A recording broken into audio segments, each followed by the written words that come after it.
Hello guys, in today's video I'm going to show you how to use ChatGPT in your Figma website or Figma design. So first things first, the same ChatGPT is not working in Figma, but they have their own FigGPT.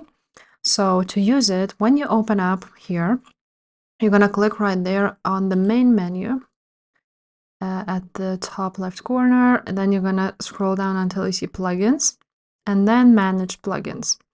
From here, you want to go ahead and write down Fig GPT, and you will see this option, use ChatGPT in Figma or FigJam.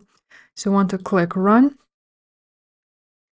and now you will see you will need to go ahead and enter your email to start.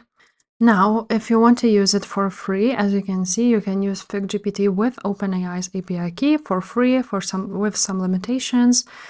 So we need to go in here and create an API key in our ChatGPT. Go back here, paste the key, continue. And now we can have some actions.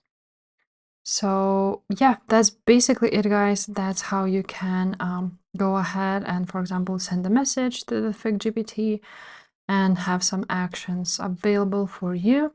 So that's how you can use FigGPT. As you can see, there are some examples. Rename selected layers according to their content.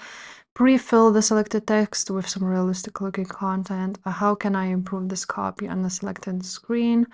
And basically, as you can see, we need to switch to the subscription to unlock the chat mode. But basically that's it, guys. That's how you can use the AI basically to improve your Figma website. If this video was helpful, please leave a like, subscribe to this channel, and I will see you next time. Bye.